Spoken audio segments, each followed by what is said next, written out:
Can we talk about the forward passes?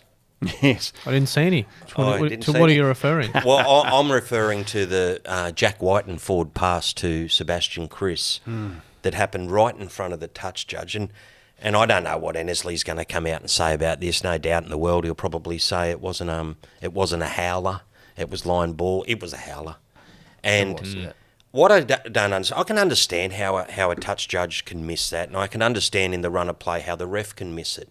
But what I can't get my head around is why the bunker that's sitting there with far better screens and technology in front of them than we have at home, and everyone that's watching that at home can see in the act of scoring. Now, I'm not saying go back every single time, if there's a marginal pass at the ruck, let it go. But when you're going to review every try as it is, and the bunker goes over it again and again and again, if there is a clear forward pass, why can't the bunker rule on that? In try-scoring situations, instead of letting it develop into another controversy that's so easily avoided.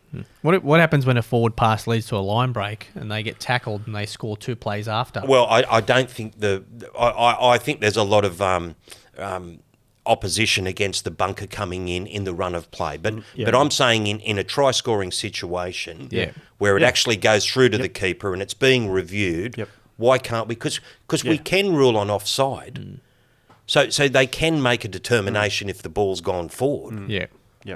Well, sort of. What's their reason though for not? Why don't they do that? Why? What's their reason? I guess their concern is that they've been talking about bringing in technology for probably as long as I've been reporting on the game, 30 years, and they never quite get there. Yeah, right. But they will say, in the old days, they used to say there wasn't enough camera angles to give a right determination. But these days, there's so many cameras at the ground, but they keep going back to the fact that they just think it will open up another can of worms.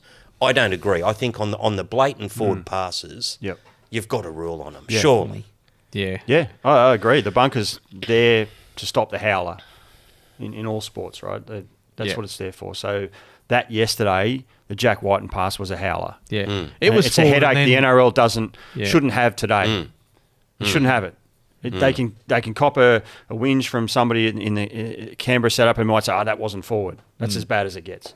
Most people are looking at that and say, well, that was a forward pass. See, in fairness to Canberra yesterday too, Appy put that kick through and Luke Brooks looked to be offside, but I went back and tried to freeze that and it was hard to tell. Like, I call that a line ball. Like, I don't say that was a howler, but the other one was clearly forward. You know what I mean? And I know people always say, well, it evens out. In the end, it doesn't. And for the Tigers yesterday, that loss, and they ended up finishing, was it 4 points down? And that's a 6-point try. They win that game. Potentially, they don't get the wooden spoon.